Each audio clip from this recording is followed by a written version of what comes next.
Bismillahirrahmanirrahim. Assalamualaikum warahmatullahi wabarakatuh. Baiklah anak-anak, kita akan melanjuti materi pelajaran fikih pada bab kedua, yaitu penyelenggaraan jenazah. Sekarang silakan buka buku kalian halaman 28, mulai dari halaman 28. Penyelenggaraan jenazah.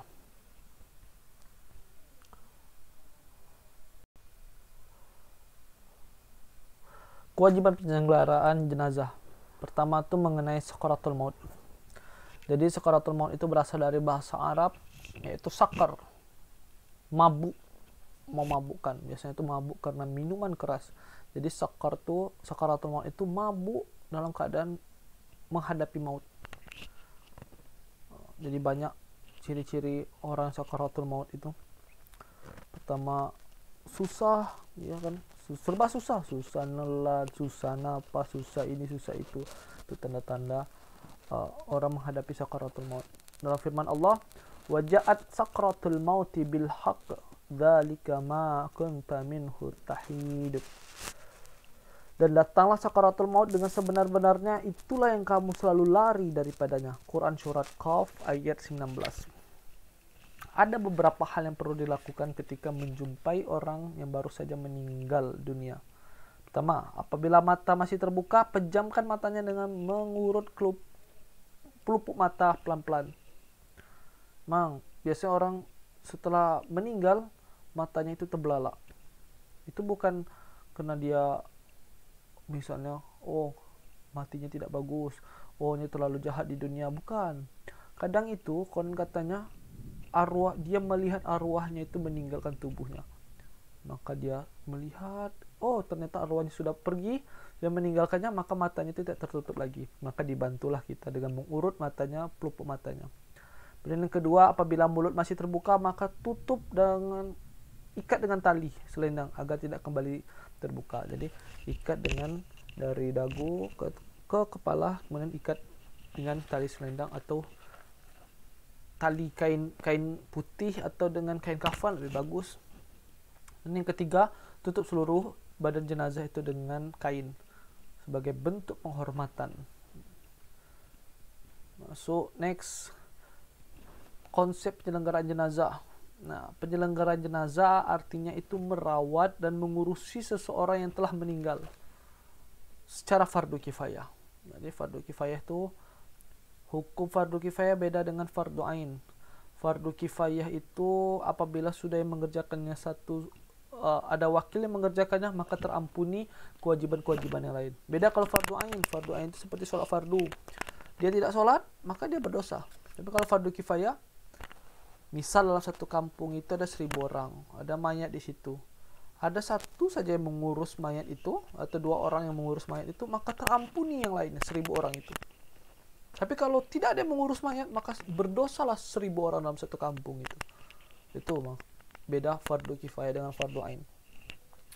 Hal-hal yang harus dilakukan kaum muslimin ketika dihadapkan pada kematian, maka ada 4 fardu kifayahnya. Pertama, dia harus memandikan mayat. Kemudian yang kedua, mengkafani. Yang ketiga, menyolati. Dan yang keempat, memakamkan. Hal-hal yang berkaitan dengan pembiayaan itu diambil dari tirqah atau harta peninggalan si mayat. Dari keempat hal yang diwajibkan di atas, dalam prakteknya terdapat beberapa pemilihan tergantung status agama dan kondisi jenazah. Pertama, jenazah muslim. Jenazah muslim itu wajib keempat-empatnya fardu kifayah. Wajib dimandikan, wajib dikafani, wajib disolatkan, dan wajib juga dimakamkan. Kemudian yang kedua, syahid dunia akhirat. Nah, syahid dunia akhirat itu artinya orang yang meninggal di medan perang dalam membela agama Allah. Kalau kita ambil contoh kayak tentara yang meninggal di jalur Gaza akibat berperang dengan Zionis Israel. Nah, maka dia termasuk syahid dunia akhirat. Maka kalau syahid, dia tidak perlu dimandikan. Dikafankan, bagaimana kalau dikafankan? Sebetulnya tidak perlu dikafankan. Tapi jika dia kurang, misalnya pakaiannya ada yang cobek, misalnya tuh ya, sehingga membuka auratnya, terlihat auratnya, maka ditutuplah dengan kain kafan lebih bagusnya. Kemudian disolatkan dan langsung dikuburkan, tidak pakai mandi. Berarti nggak perlu dimandikan mayat yang syahid di medan perang. Kemudian yang ketiga, bayi prematur. Nah, bayi prematur itu ada 3 macamnya. Pertama, bayi itu memang sempat hidup. Biasanya bayi prematur itu bayi yang lahir belum waktunya. Umumnya bayi lahir 9 bulan. Ini dia lahir 6 bulan atau 7 bulan, maka itu dinamakan bayi prematur. Bayi prematur itu ada 3 jenis. Yang pertama, ketika dia keluar tuh dia sempat hidup, sempat nangis, kemudian dia meninggal. Maka diselenggarakan seperti jenazah biasa, jenazah muslim biasa. Disolatkan, dikafani, dimandikan, dikafani, disolatkan, dan dimakamkan. Ada bayi prematur tuh pas keluar langsung meninggal, nggak sempat nangis, nggak sempat dapat, langsung meninggal. Tapi anggota tubuhnya sempurna. Maka dimandikan, tetap dikafani, tapi nggak perlu disolatkan, langsung dikuburkan saja. Ada juga yang ketiga, bayi prematur itu pas lahir sudah meninggal dan juga belum berbentuk tubuhnya itu. Bisa dia lahir di umur 4 bulan atau 5 bulan dalam kandungan. Kakinya belum ada, maka itu tidak perlu dilakukan penyelenggaraan jenazahnya. Lebih baik dikafani saja, dikafani langsung dikuburkan. Jadi nggak perlu dimandikan, nggak perlu disolatkan juga nggak perlu. Kalau tipe bayi prematur yang ketiga. Kemudian yang keempat, kafir zimmi. Kafir zimmi itu kafir yang berdampingan hidup dengan muslim. Bukan kafir yang memerangi muslim, kafir yang berdampingan hidup dengan muslim. Misal tetangga kita bayi itu kan sangat toleransi, dia meninggal, maka kita disunahkan mengkafaninya dan memakamkannya. Nggak perlu juga kita mandikan, apalagi menyolatkan, nggak perlu. Jadi cukup dikafani dan dikuburkan. Biasanya misalnya orang Kristen, biasanya ada komunitasnya orang Kristen itu. Jadi biasanya dia dijas, kemudian dimasukkan dalam peti, kemudian dinyanyikan, itu sebagai bentuk ibadahnya. Jika memang keluarganya menghendaki, tolonglah dikafani mayat ini, nah maka kita kafani, kemudian kita kuburkan, nggak perlu kita sholatkan. Itu kafir zimmi, kafir yang hidup berdampingan dengan manusia, dengan kaum muslimin. Masuk ke bagian penyelenggaraan jenazah. Penyelenggaraan jenazah, buka buku halaman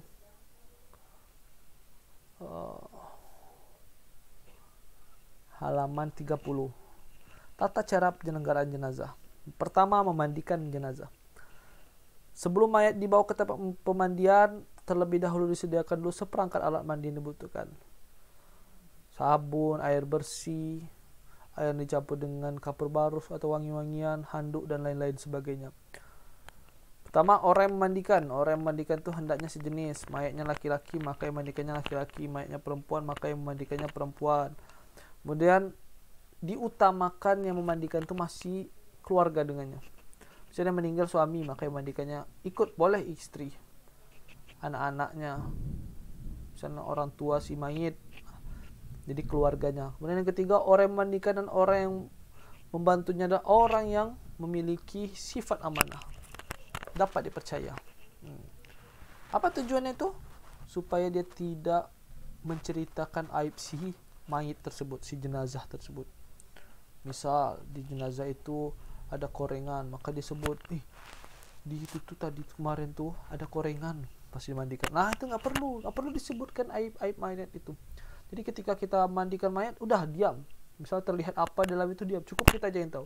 Nggak perlu dikasih tahu cerita-cerita kanan orang. Tuh, itu sama dengan etika yang memandikan. Cuma tempat memandikan harus tertutup dan ditaburi dengan wangi-wangian. Biasanya itu ditutup dengan terpal untuk memandikan, atau di kamar mandi, di WC, di tempat, di kamar mandi. Pokoknya dia pas untuk membujurkan satu mayat. Biasanya itu di depan rumah orang, misalnya itu kan di depan rumah, kemudian dibungkus dengan terpal, ditutup dengan terpal, dan ditaburi wangi-wangian. Etika pemandian haram melihat aurat mayat kecuali memang untuk membersihkan aurat tersebut, kesempurnaan memandikannya. Wajib memakai alas tangan ketika menyentuh auratnya. Mayat dibaringkan ke tempat yang agak tinggi. Biasanya ada tempat pemandian mayat di masjid. Di masjid itu ada keranda mayat, ada tempat pemandian mayat. Kemudian mayat dimandikan dalam keadaan tertutup semua anggota tubuhnya. Jadi jangan ditelanjangkan mayat, itu harus ditutup anggota tubuhnya. Sunnah menutup wajah mayat dan sunnah memakai air yang bersih, dingin, kecuali memang dalam di saat cuaca dingin. Kecuali saat cuaca dingin boleh kita campuri air hangat. Tapi lebih bagus memang air yang suci. Nanti kan mayat itu akan berwudu setelah dia sudah dimandikan. Sebetulnya pertemuan ini kita praktek, tapi keadaan kita pembelajaran daring sehingga sulit kita untuk melakukan praktek ini. Maka berdoalah semoga wabah pandemi ini cepat berlalu dan kita tetap tatap muka, belajar tatap muka di kelas. Nih tata cara mandikannya. Kemudian mengkafani mayat. Untuk perempuan 5 lembar kain kafan, untuk laki-laki 3 lembar kain kafan.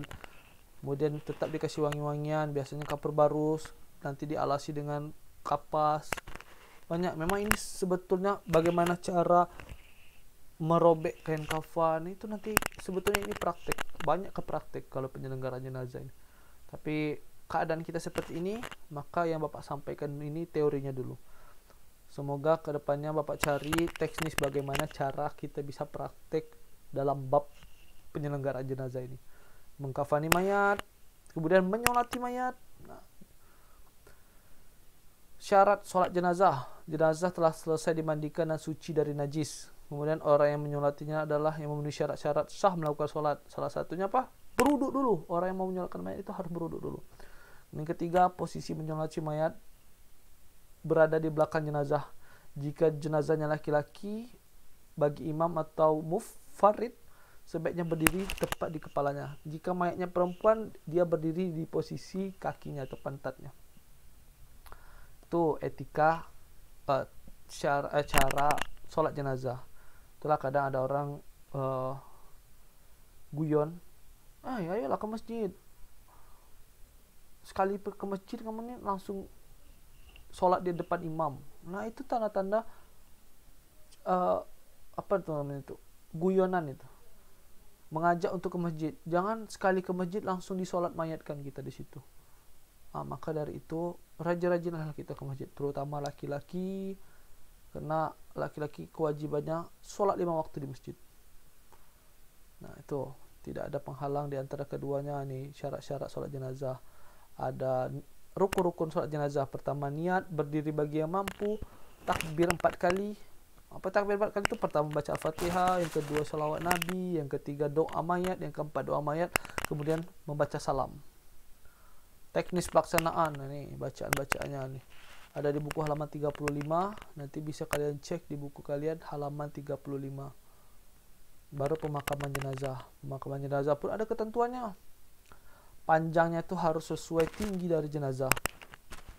Lebihkan sedikit untuk menutup lahatnya itu. Kemudian lebarnya kurang lebih 1 meter. Dalamnya paling serendah-rendahnya 60 cm. Boleh 1 meter. Tapi nggak boleh kurang dari 60 cm. Karena bangkai manusia itu busuk. Takutnya tercium. Kalau terlalu dangkal, aromanya keluar. Maka makin dalam makin bagus untuk memakamkan jenazah. Jadi kalau 1 meter dalamnya nggak masalah. Yang nggak boleh itu kurang dari 60 cm. Nah, itu persiapan untuk memakamkan jenazah. Jadi banyak ini bab ini mengenai pemakaman penyelenggaraan jenazah. Memang bab ini lebih diutamakan itu memang prakteknya dibanding teorinya. Tapi keadaan kita seperti ini, maka berdoalah semoga wabah pandemi ini cepat berlalu sehingga kita dapat melaksanakan tatap muka di sekolah. Mungkin itu